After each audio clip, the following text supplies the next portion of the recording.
Hey, what's up, everybody? This is Joe Tossi from TechTables.com, and you're listening to the Public Sector Show by TechTables. This podcast features human-centric stories from public sector CIOs, CISOs, and technology leaders across federal, state, city, county, and higher education. You'll gain valuable insights into current issues and challenges faced by top leaders. Through interviews, speaking engagements, live podcast tour events, we offer you a behind-the-mic look at the opportunities top leaders are seeing today. And to make sure you never miss an episode, head over to Spotify and Apple Podcasts and hit that follow button and leave a quick rating. Just tap the number of stars that you think this show deserves. Welcome to the Public Sector Show by TechTables. Super excited to have you on today. Absolutely. Thanks, Joe. I'm really happy to be here. So I just remembered this right now during the intro, but we had to go back to when I went down to Olympia. I've totally forgot about this till right now. I was like, hey, when did I meet George? Oh, yeah. Where were we? Was it a bar, a restaurant? It was the Spar, McMiniman's, the Spar, downtown Olympia, in the back room. It's funny about the Spar right here. That used to be, before it was McMiniman, it's a local historic place, and there used to be a cigar lounge back there where we were at when we had a little get-together, and then they changed over and got rid of the cigar lounge, but the space is still the same, so it's cool to be back there. Yeah, that was a pretty cool spot. I think Ralph at Watech picked that spot, and it was a great turn. I drove from Seattle to Olympia, and the traffic was horrible. I would highly recommend no one make that drive. Was southbound during the late afternoon, right? Yeah, absolutely. That's horrible going southbound that way. The first leg to get out of Seattle was nuts. Then there was another leg. I don't even know what city it was, but Tacoma. I was like, I didn't know so many people lived in Tacoma before. It was crazy. The amount of traffic. It was giving LA a run for its money. Yeah. Okay, we could go back to the Spar and we could just pick up the conversation like it never happened. Okay, short little intro, but I want you to dive a little bit deeper. Okay, so you're the CIO for the Washington State Liquor and Cannabis Board. Never had an agency like that on the podcast before, so super excited about that. And you're an Army veteran. You served in Iraq and Afghanistan. Thank you for serving. You're welcome. And you played, my favorite, everyone who listens to Tech Tables knows it's my favorite. You played college basketball. This is why we just get along so well. At Central Washington University. And so for those who don't know, you can give us a little bit of background before we dive into the full pod. Okay, yeah, so as you said, I've been the CIO for the Liquor and Cannabis Board for 4.5 years now. I've been with the agency just over 5. I've been in the state for about 10 years now, not all as a CIO. I'm a 25-plus year Army veteran. I was Signal the entire way, so it was a natural progression into technology after that, because I basically did the same CIO job for the Army for the better part of 20 years for various different units and varying sizes, all the way up to brigades of 4,000. I served twice in combat zones, first in Iraq in 2004, and then again in Afghanistan in 2009. And bumps and bruises along the way, had a couple run-ins, but survived, and that's I'm the better for it, so it's all good. And my background, I was actually a high school English teacher before I joined the Army, and so I taught school for a little while. And coming out of college, I went to Central, and then I actually graduated from Eastern Washington, but I played small college ball at Central. I was not the number one guy or anything like that. I played on their JV team, and then I got to try out for the varsity. I was on their practice squad for a while, but it was fun. I was one of those high school guys, and I was the tallest guy in school at 6'5", so I was the center. And I remember my junior year at Central, the head coach came up to me, and the guy named Gil Coleman, who passed a while ago, but he came up to me and said, George, you're a great player, but you're too slow to be a forward, you're too short to be a center. So thank you. That was the end of my college career. Right after my junior year, I got married like a year later. So it was all good. But it was fun, yeah. You're like a mini Draymond Green when he was coming out of Michigan State. Yeah, exactly. It was funny. When I was in college, my hero at the time was David Robinson, because he entered college at 6'7" and left college at just under 7'2". I was like, it's going to happen. I'm going to grow. I know it. I'm going to hit this growth spurt in college. I'll be 6'11" or something like that, and I can go play. That never happened. So it was just a fanciful thinking early, or wishful thinking. And so I don't regret my time playing college ball. It was a lot of fun. Got to travel, got to do all the fun things that college players get to do. Not that there was no NIL way back. This is back in the 80s, right? So it was a long time ago. And I remember how they paid players back then. And I wasn't one of them, but I had some friends who I had got car payments and apartments and things like that. So I knew how that kind of worked. But all fun memories these days. Yeah, and now kids are power of brand. Now they're really getting paid. Yeah, crazy. Okay, so in honor of the Liquor and Cannabis Board, I don't even know. I'm just calling it 5 o'clock somewhere. It's 3:40 Pacific right now. I'm burning in this Tech Tables jacket, so I brought me a cold, angry orchard on the podcast. Yeah, it's 3:40 p.m. and I'm still technically on duty, and I got the sign off from our communications director, so I can do this while I'm working. So it's all good. So I do have a honey and tea, Arizona iced tea, so I'll put some bourbon in it later. Yeah. Shout out to Angry Orchard if you want to sponsor the podcast. Hey, we got all kinds of people who listen to the podcast. Oh. Exactly. Okay, I want to start with military leadership and specifically your military leadership. And so we talked about a little bit about the deployment to Iraq and Afghanistan that's clearly shaped your military and leadership perspective. Bringing in episodes, I'm going to do this since I got you one-on-one. Read an entire database, 210 podcast episodes in my Notion database. And one of my favorite episodes was with this guy, JP Donnell. I don't know if you know that name. He was featured in Extreme Ownership by Jocko Willick and Leif Babin. He was the lead sniper during the Battle of Ramadi during that time, which is pretty crazy. And so he came on the podcast and we talked about extreme ownership, building resilient teams. So the re-release was episode 206 for those who are listening. But I was kind of curious, how do you apply the military leadership principles that you learned to managing complex IT projects? I liked how JP referred to ownership, right? Interestingly enough, I'll even go just a bit prior to that, when I was a waiter, right? So when you're a waiter, you go up to the table, you talk to them about what they want, you greet them, you get their order, and then when you go back to the kitchen, you get the food, and you bring the food back out. There's a problem with the food. Whose fault is that? It's never the kitchen's fault. You own that problem, right? So that's why I learned the basis of the principles of extreme ownership. That was my problem, and I had to help them, right? So same thing is true in the military.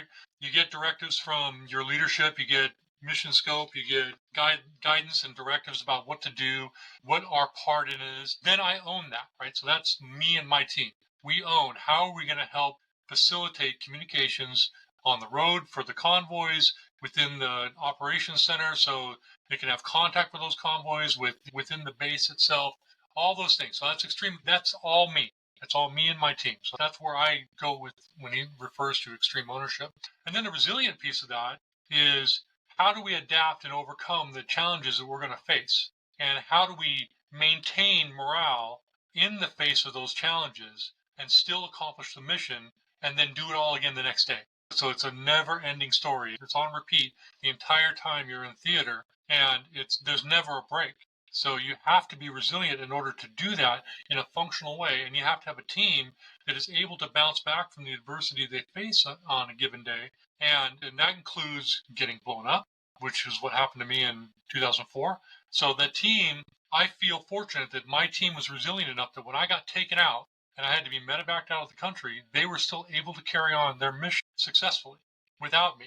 And so that means that I was able to build the resilience within the team to know that they could do their job, that they could take initiative in the absence of guidance and absence of my guidance because I simply wasn't there anymore. And until they got a new leader to come in and was able to help guide them further along in the year. That's where the military is very good at that. The military is very good at helping people understand the adversity that they're facing, helping them find the willpower, find the necessary strength to keep going, even in that face of adversity, even when they're hurt, even when nothing is going right. And they just never give up. That's one of those things that most military folks, because there's always an example of not, but most military folks understand that you just keep going until the mission is accomplished. And I've carried that forward into my civilian career with the state. And I can't be so rigid or so military focused in my current role, but we talk about failing forward. We talk about it's okay to make mistakes, but really it's about helping people, helping your team and staff understand it's okay to make mistakes. And it's okay, my leadership tenet with all of them is, okay, if you make a mistake, one, did you do it on purpose? Likely not. What did we learn from that? And are we going to do it again? And so if we can answer those three questions to the positive, then It doesn't matter what the mistake is, and we can just chalk that up to here's the lesson that we learned from this, and what are we going to do to make sure it doesn't happen again, and how are we going to fix the problem that's in front of us. So I hate looking for blame. So there's the only time that that's ever necessary is when you got somebody doing something criminal. And that is so few and far between that it's almost not even worth thinking about. Most people are good people and they're going to try and do the best job they can. And as long as they don't believe that they're going to get roasted because they made a mistake, they're going to do what they need to do to get their job done. And if they, as we'll talk about here at Best a little bit, they're going to want to do it and be happy about dealing with the things that come up on a daily basis. So that's why I got a lot of those lessons from the military, and I've been fortunate enough to translate them into meaningful leadership in the state public sector and do it pretty well. I can't bark at them like a drill sergeant, but sometimes you want to, but there's no real place for that within the modern workplace. So you just got to make sure they understand there's accountability, but empathy along with that. And that helps drive that resilience that you're looking for in your teams. That's a really great perspective. In the words of my friend Ryan Murray, the state CISO in Arizona, I want to double tap on this. You first started with server, which is great. I started as a busboy working for my mom. It was classic, let me tell you.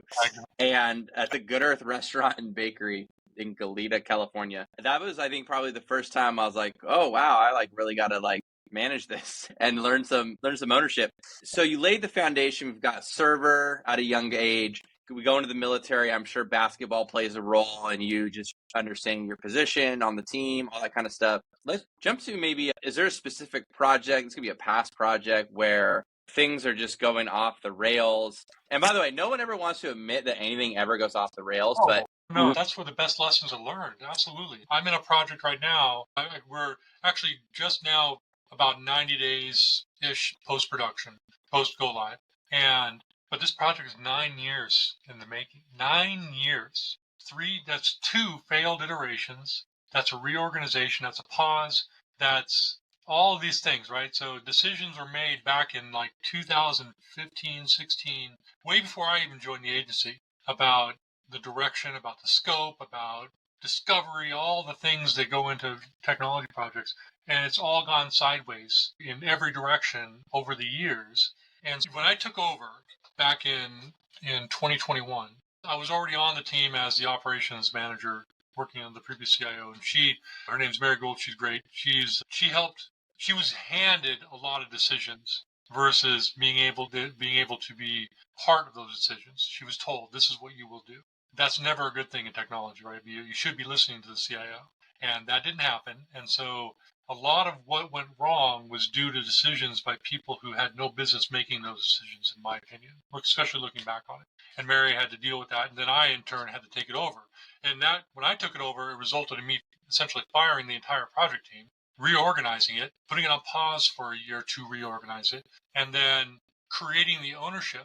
And so that's, if you want to pick one spot right there where I think the table or creating the ownership within the agency, that it wasn't contractors that owned the project, it was the agency itself. The person in charge of the project was an actual employee of the agency, not some contractor that we hired to run it for us. And so that created the ownership, and I listened to the staff. They had lots of ideas about what we should do, and we created a plan. We got a new team on board. We got a new vendor, and then 3 years later, we were able to go live finally. Now, are there problems? Of course there are, but every tech project has problems. But there's a huge sense of accomplishment, right, that the agency owns now, not some contractor that we paid millions of dollars to do it for us. We own it because we were part of it the entire time. We were there at the table. We made decisions. We made sure that they were following our processes and adhering to what the state government needs in our enterprise compute environment. And so I think that is the resilience of that team to deal with the years and years of failure and obstacles and tangential projects that shot off from all this, to come around and finally get into a rhythm and accomplish something, to finally go live on March 31st of this year, was a huge thing for us. And so now we're dealing with, of course, bugs. We're dealing with lots of bugs. And that's part and parcel to any tech project. Anybody who's been in tech more than a minute knows that. And you find out what those bugs are, you identify them, you triage them, and work with the vendor to get them fixed. And that's exactly what we're doing. So I'm pretty happy about that. Now, perspective. And there's another question you're going to ask later about how to explain that to a business user or to a stakeholder that doesn't understand technology. Because what I gave you sounds pretty good. It sounds like a good rosy picture. You ask my peer, who's the business owner of that system, give you a completely different picture about what's going on. And it's not a pleasant one.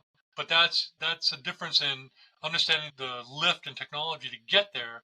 Now we got to deal with the user experience and how the system's actually functioning.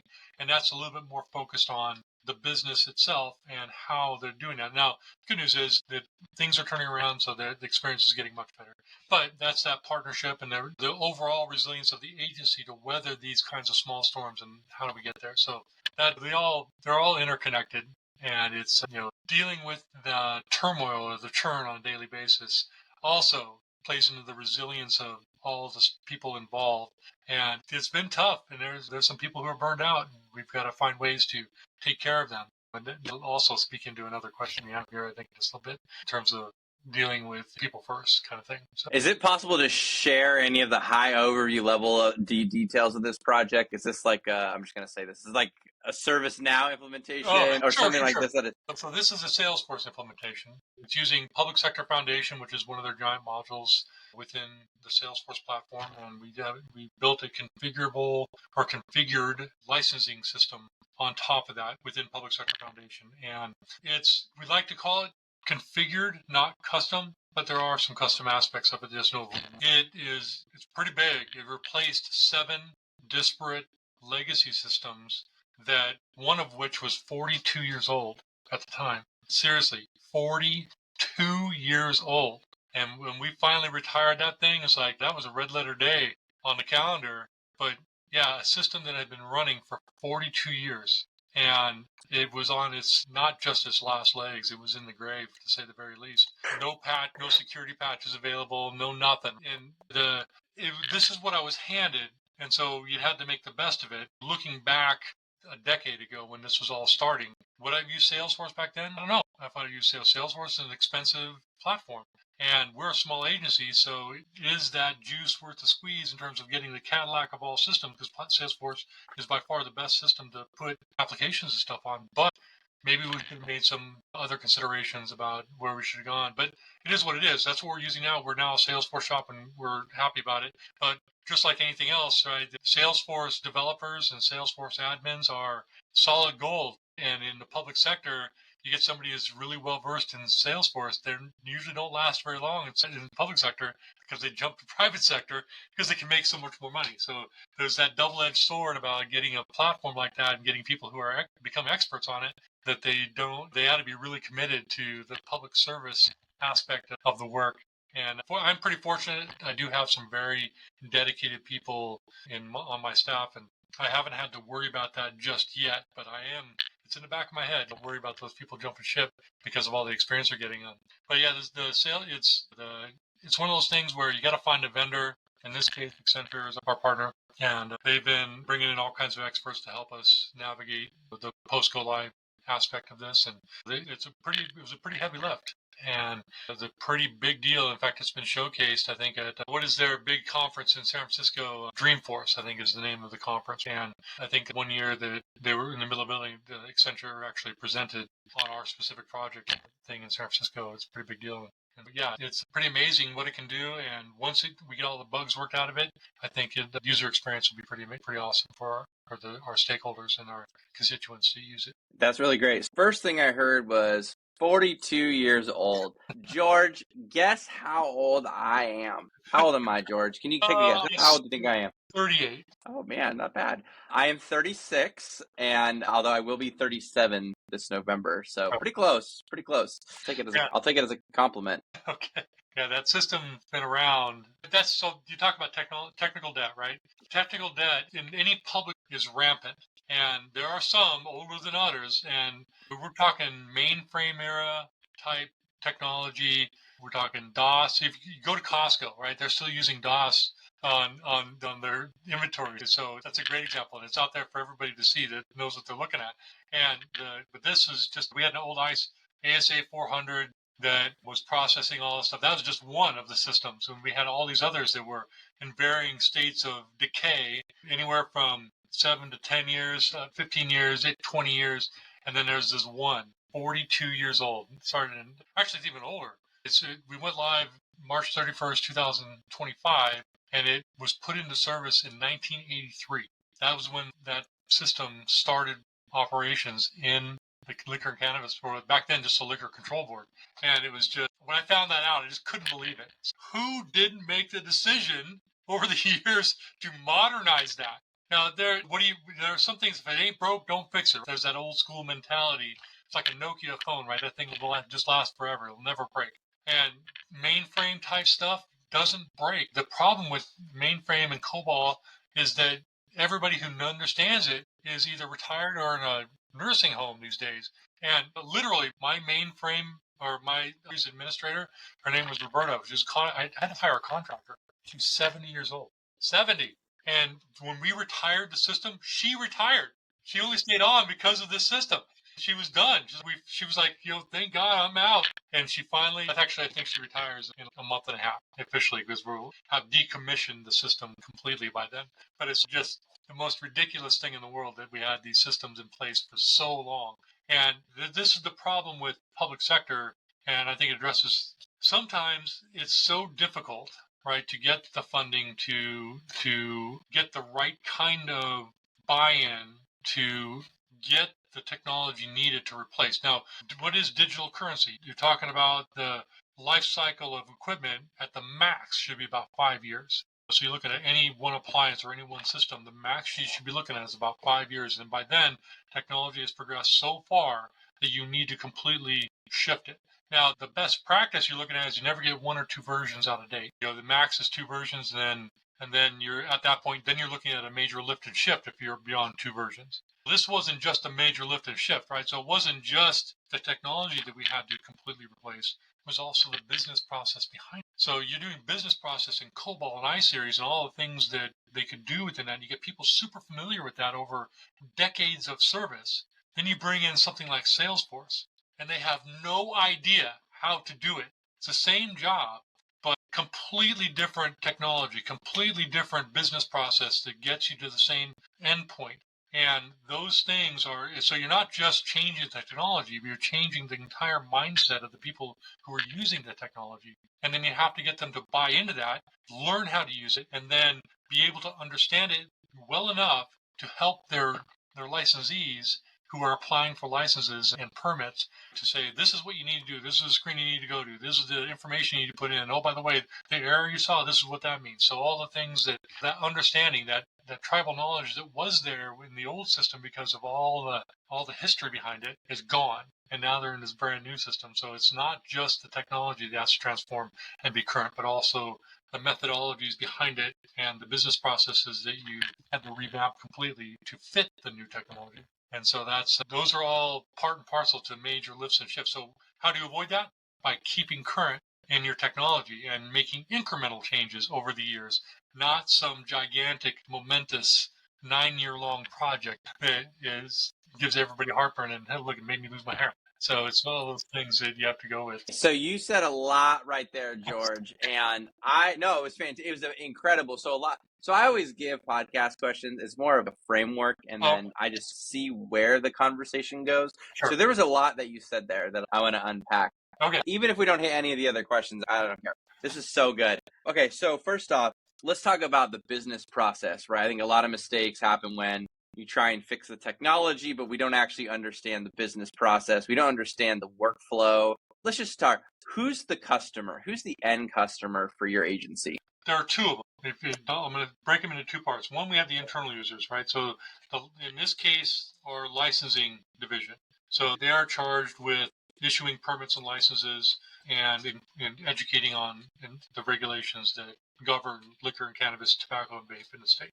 And so those users from the internal side of it need to have a system in which they can operate and issue those documents and gather information of our licensees. So we have different kinds of licensees, right? So we have producers, people who grow pot, people who produce alcohol, people who, we don't have any tobacco producers in Washington State. So I'm assuming we have people who import that from other states from the East Coast, because I'm pretty sure we don't have any tobacco growers in the Washington State. But then we also have vape products, right? So I don't know where vape products necessarily are manufactured. I don't think we necessarily have that in Washington State either.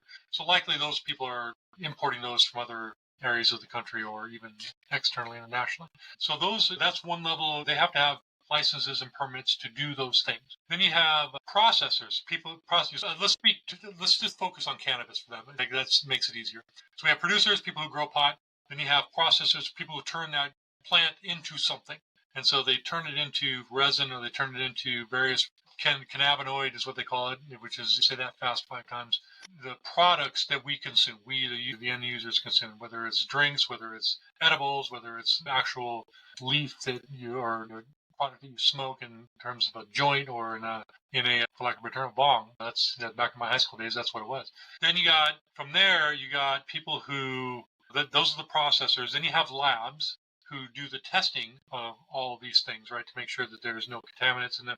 And then you have the retailers, and you have different kinds of retailers, right? You have, because cannabis is legal in Washington State, then we have recreational retailers, and we also have medical retailers. Then you have some who are a combo of both. Most, I think, are pretty much a combo of both, but I think there are some specific guidelines and regulations surrounding the medical piece. Not every cannabis retailer is also a medical retailer. I'm pretty sure that there's a difference in some licensing in that aspect.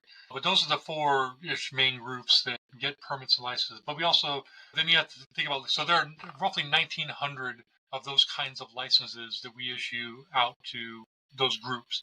Then you have liquor. There are 20,000 retailers and wineries and bars and whatever in betweens of people who sell liquor of some form or fashion, or distributors, or people who get it all to those bars.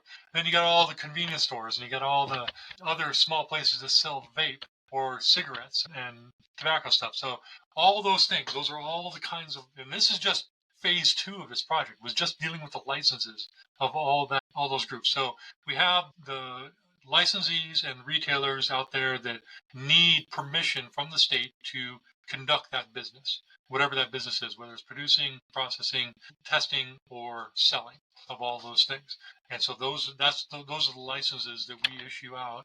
And then there's also like banquet permits or special occasion permits. We got with Seafairs going on in Seattle, or has been going on, and the Seafair organization needed licensing to have outdoor beer tents. And so those are temporary permits. And so we get those, people having a wedding, right? They need a banquet permit to have a bar at their wedding thing, or let's say go to a wedding venue that already has one. But we deal with stuff like that all the time. And some are simple, some are super complex.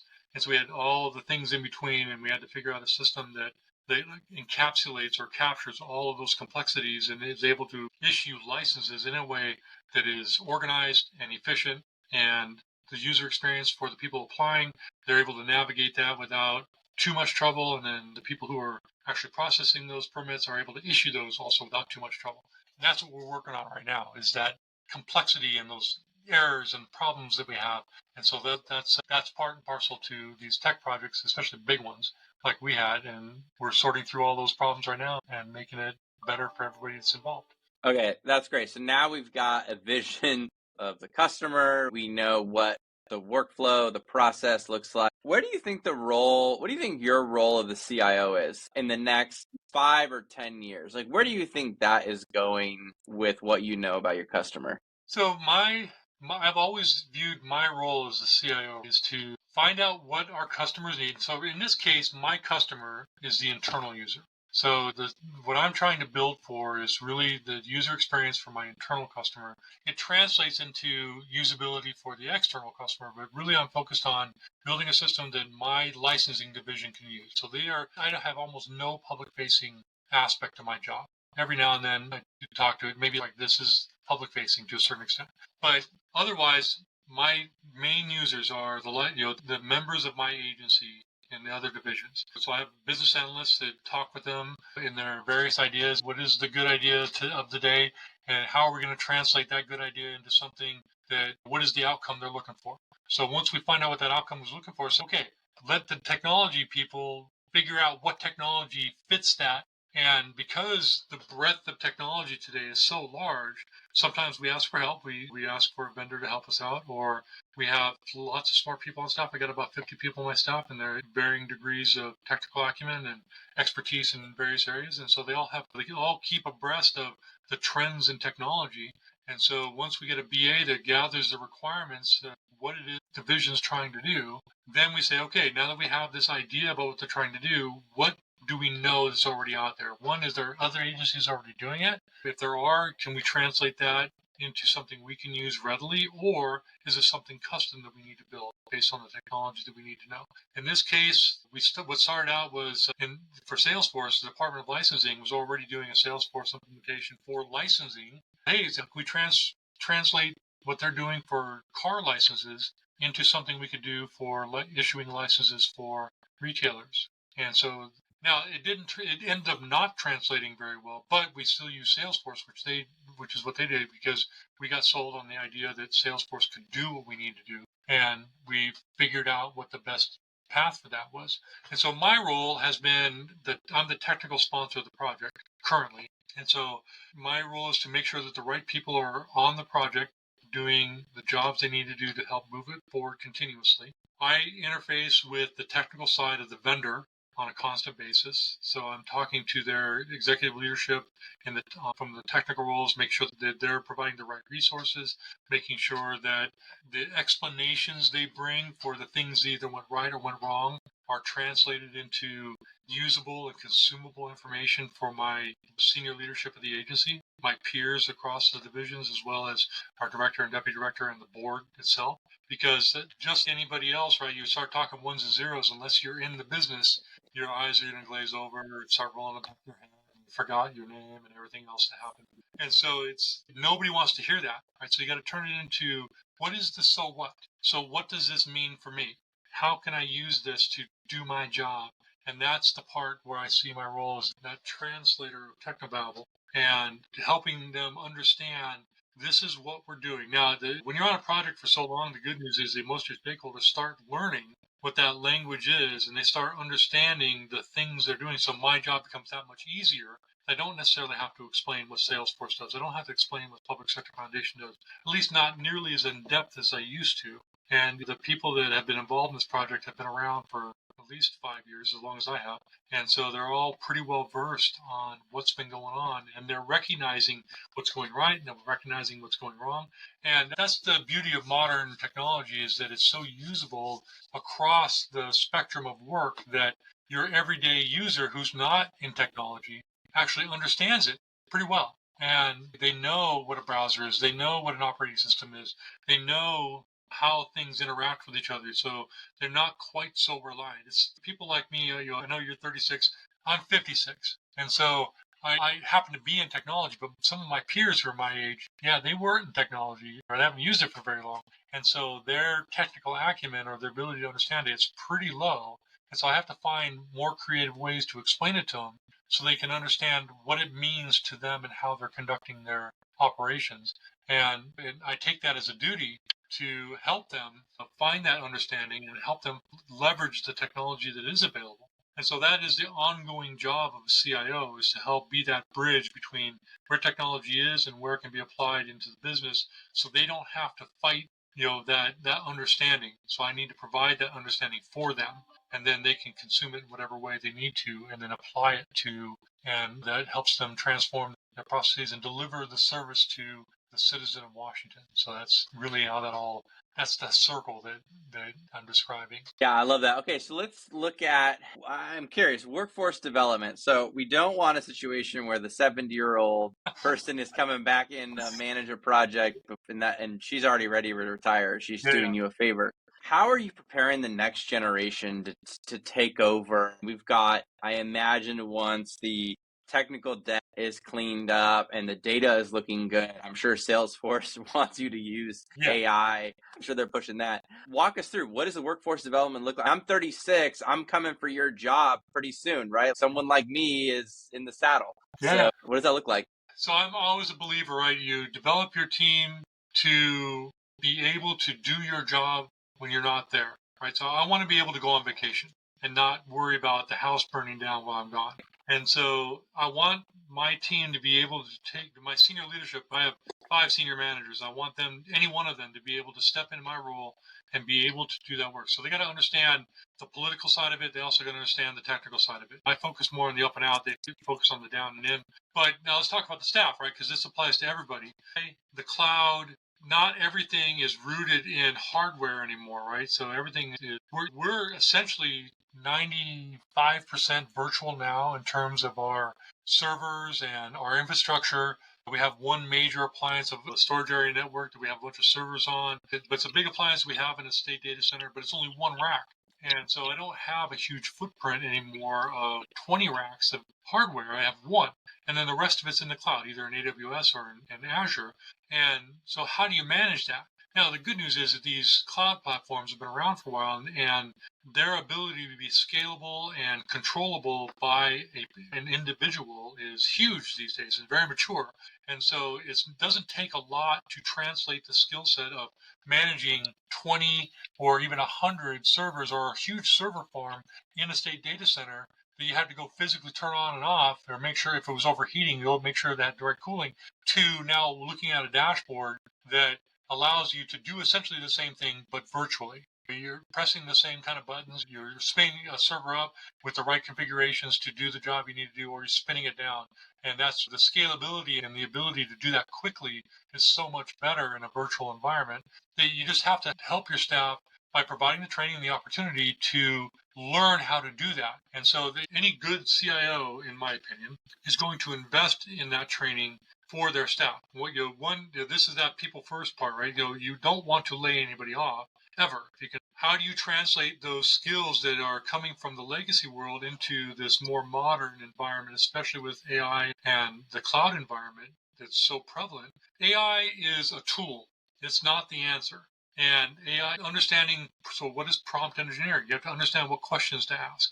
And you have to understand that oftentimes the questions you ask get answers back that make either no sense or incorrect, because it's still relatively new. The large language model and agentic AI is wonderful. It can do stuff lightning quick, and that helps with efficiency in terms of processing, but you're not necessarily going to get the answer you're looking for. So you still need that personal touch, having a technical expert that can look at that answer, digest it, and say, yes, this is either correct, or no, we need to adjust this.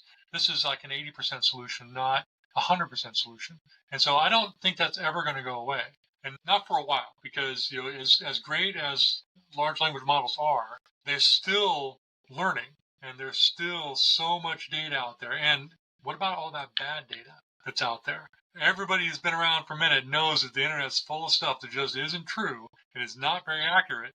And unless you control what that large language model is actually learning from, then that means data governance. So where is the data governance at? And so you need a whole new skill set to make sure the data that's going in is clean and accurate and is a trusted source of information for all the tangential integrated systems that go into that, right? Having a data lake, having other data models that allow you to control the data that goes in. So in state service, especially, because we have a responsibility to our citizenry to make sure that the data they consume is accurate and timely, that we can't always rely on what some Russian bot put in there. So we got to make sure that the data that they're consuming is coming from a trusted source, and we have to govern that. So it's likely going to be some sort of closed model, not some sort of public model that has an API or APIs integrated into just the internet.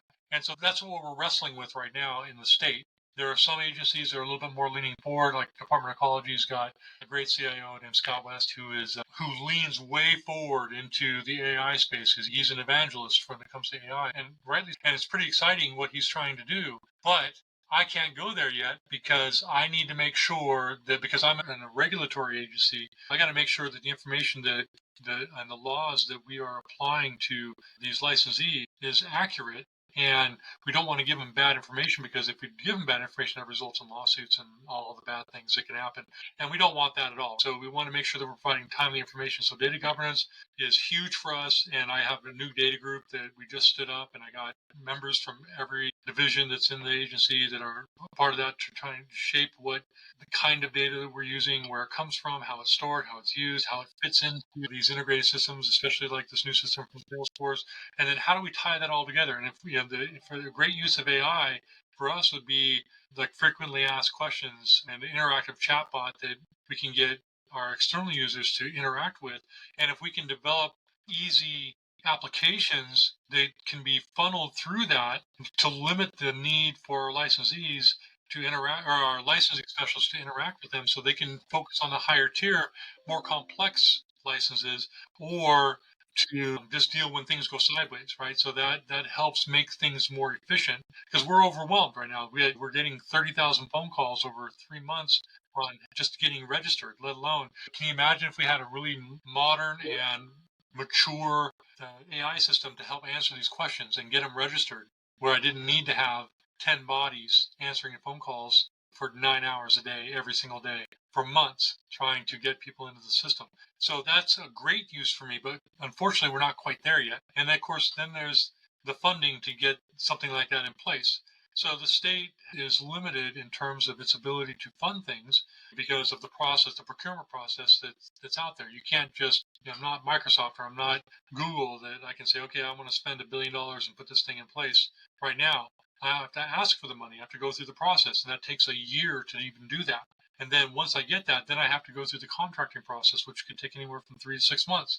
Then I have to go through the discovery process and build what does this thing actually look like. So you're looking at 2 or 3 years from the day you even ask for the money before you can even get to a spot where you can put something in place that's usable. And so I'm certainly not telling you anything you don't already know. And the people who might be listening to this, they all know that too. That's just the nature of public service. So you have to find that sweet spot in the middle. What are the projects that we can do that we can deliver more quickly and that are more readily usable? So that we tend to prefer commercial off the shelf, already canned kind of packages that are they're really easily configurable, so we don't have to build anything.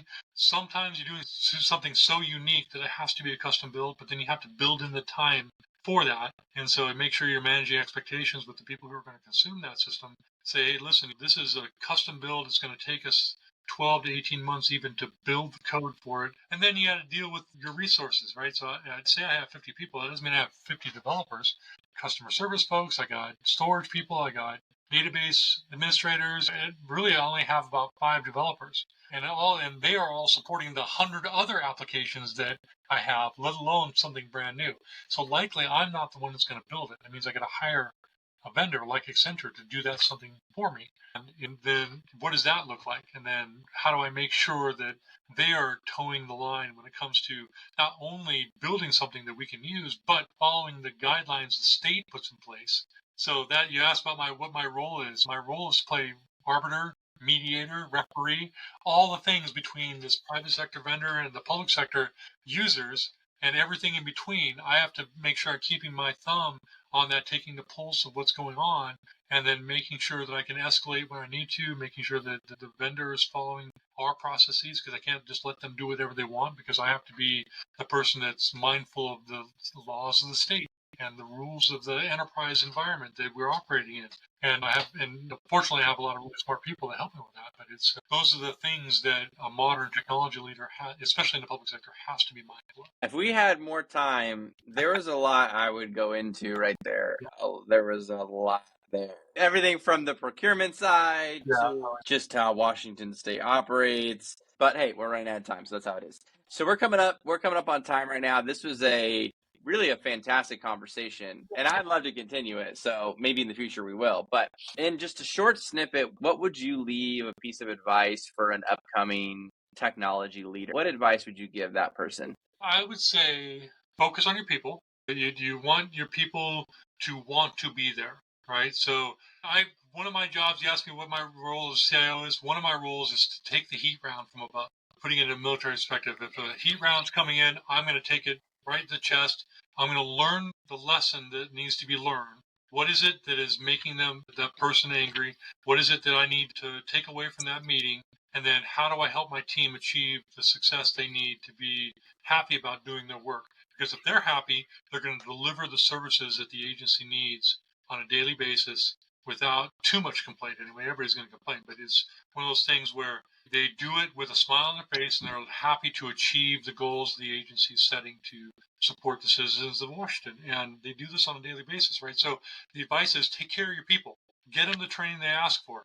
Make sure that you understand the pain points. Make sure that you're there with them and that they feel supported, that they feel heard. So I'm very much a people first, very much a staff-centric leader, making sure that opportunities are available for them to get training on what's coming down the road in terms of technology, because they can't be so siloed in this older technology that in 5 years that they're out of a job because they don't know how to deal with what's coming. So they need to know what's coming. So you get them the training, make sure you have a training budget, and you got to fight for it. So you have to be an advocate for your teams. So those are all pieces of advice that I would absolutely give any new leader within technology, is that fight for your people, be that voice of reason, remain calm, even in the storm that's around you, because when things go sideways, especially with technology, it's just like a plane crash. They don't happen very often, but when they do, they're spectacular. And so when things happen in technology, a system shuts off, people don't get access, the sky is falling, you have to remain calm and say, okay, we're going to get the right people on it. Give me a few minutes to make sure that we're going. Communicate. Make sure that you're communicating with your stakeholders. Those are all things that any up-and-coming leader, any solid leader in technology needs to have, is the ability to communicate to stakeholders and manage those expectations in such a way that allows them to feel good about what you're telling them and that they understand it. So don't ever walk away from a meeting that you feel like they don't understand what happened. So they ask them to repeat it. So what are you taking away from this meeting? So we're on the same page. So know your business, know your business lines, know what they do. You don't have to be an expert in them, but you do need to understand what they're trying to do so you can then bring the right technology to help them do it. And that's my job, to facilitate and leverage technology that's available to help them do their work. And that's what we do every single day. Love it. Thank you for coming on the Public Sector Show by Tech Tables. Appreciate hanging out with you again today. Absolutely, Joe. I really appreciate you having me. Hey, what's up, everybody? This is Joe Tossi from TechTables.com, and you're listening to the Public Sector Show by Tech Tables. This podcast features human-centric stories from public sector CIOs, CISOs, and technology leaders across federal, state, city, county, and higher education. You'll gain valuable insights into current issues and challenges faced by top leaders. Through interviews, speaking engagements, live podcast tour events, we offer you a behind-the-mic look at the opportunities top leaders are seeing today. And to make sure you never miss an episode, head over to Spotify and Apple Podcasts and hit that follow button and leave a quick rating. Just tap the number of stars that you think this show deserves.